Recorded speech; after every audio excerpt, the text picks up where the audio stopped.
was lost, and now he has been found. Luke 15.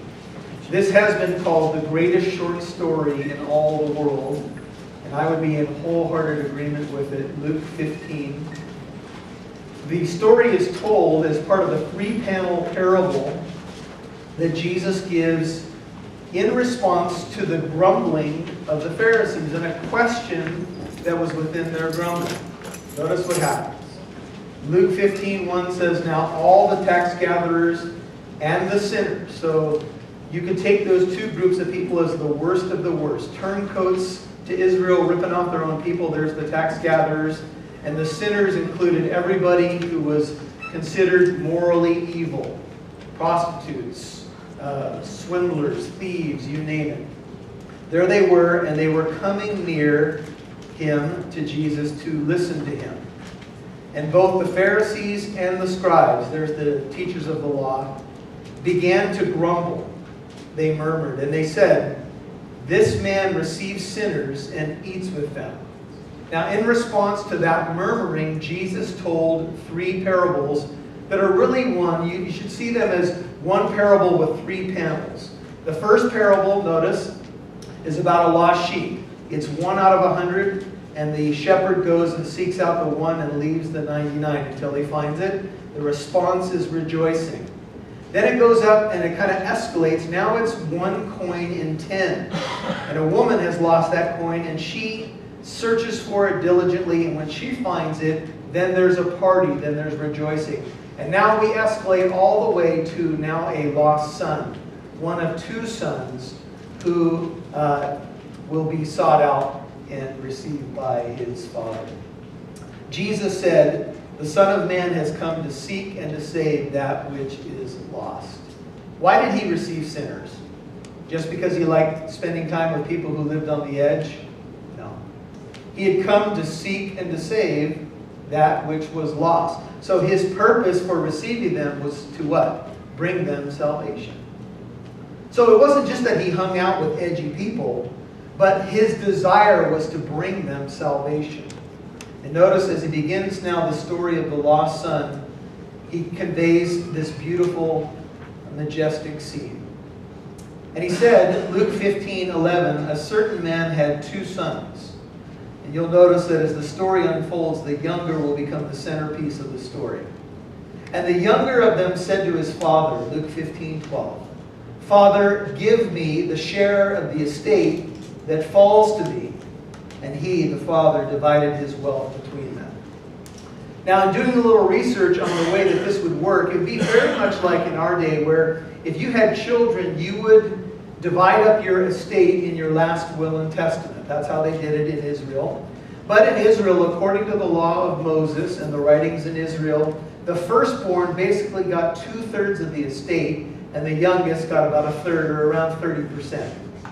It was highly unusual for a father to distribute his estate prior to his death. As a matter of fact, it was looked down upon in that culture to do so. Now, if the father initiated that, for example, if he retired, if he was a wealthy landowner and he decided, you know what, I want to give over the land to my sons, he could retire and then divide up the estate on his initiative, but that was also rare. But this is not that. This is the youngest son, the one with the least amount of clout and percentage, who now comes to his dad, and he's obviously younger, and he asks for his share now.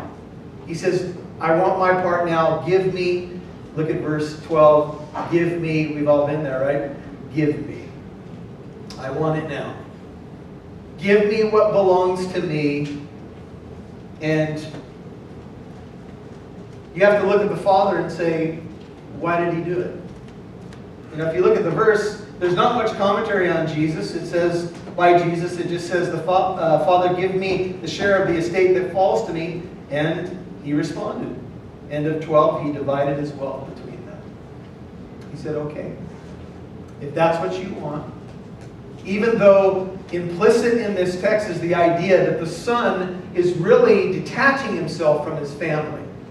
In essence, what would be happening here is in the familial setting of that culture, they would say that son doing what he has done is now dead to us. He's gone. He's lost. But he demands it. He says, Father, I want it. I want it now. And the dad says, okay, son, here you go. And the question becomes, why would the father do that? If the father had a sense about this son's heart, and certainly he did, why would he ever relinquish part of the estate, a good portion of the estate, to a son that was young and didn't know his way? Because God will allow us to choose. And for many of us, we've sensed from early in our lives that we were someone who knew God, loved God, but there was a point in many of our lives where despite that background, we decided to go our own way.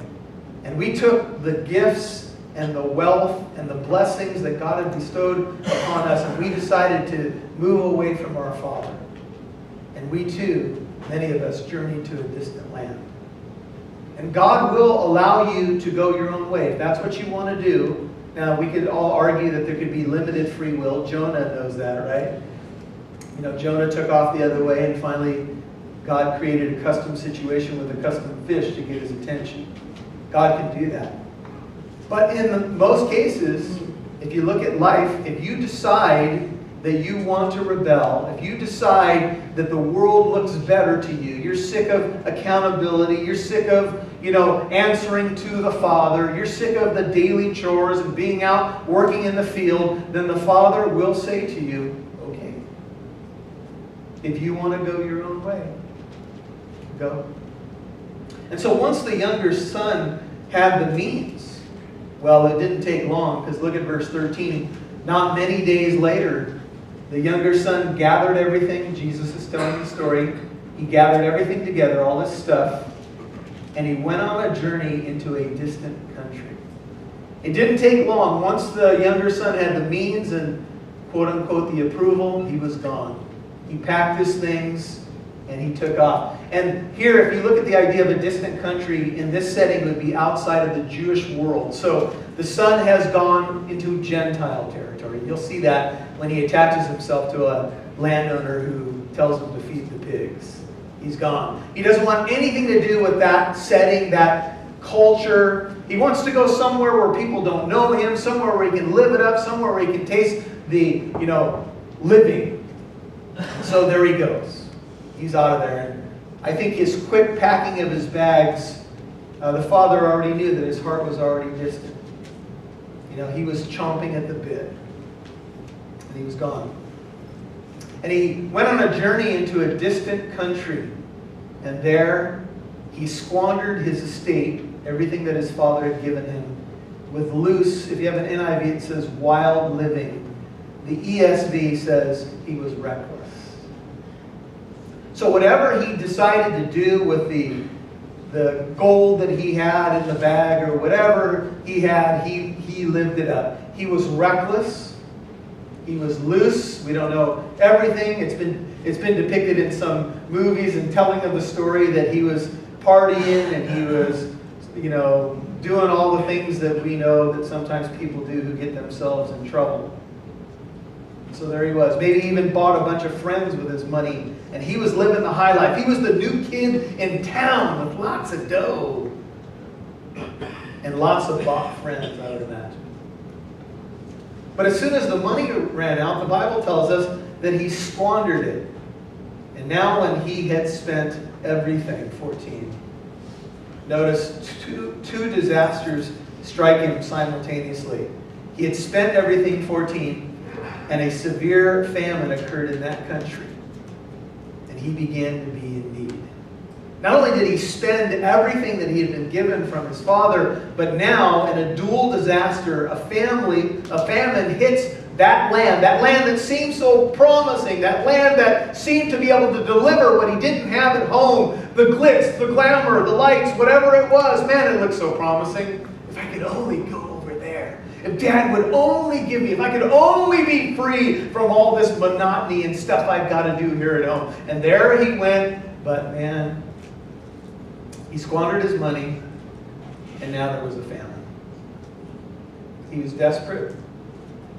He had hit what we like to call rock bottom. And you wonder, through all the nights when he had plenty, what he might have been thinking. Was he missing home? Was he saying, yeah, I was right, you know what, it's much better out here? But now, having grown up on Dad's farm and having Dad's covering, and then for a while having Dad's money, this was a new experience for him. What would he do now? You know, sometimes desperate times have a beautiful way of bringing us to our senses.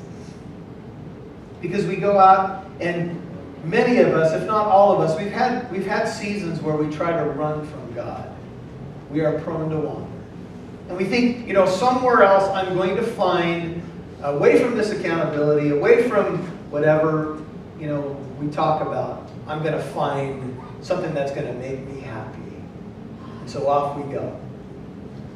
But he had squandered everything. And notice, he went and attached literally 15, glued himself to one of the citizens of that country, not his father. And he sent him out, that is this landowner, into his fields. Now he's not in his father's field, he's in a Gentile field to feed the swine or the pigs. And if you can imagine the room, Jesus is telling the story, right? There's a bunch of people there, including the religious leaders. You can hear the gasp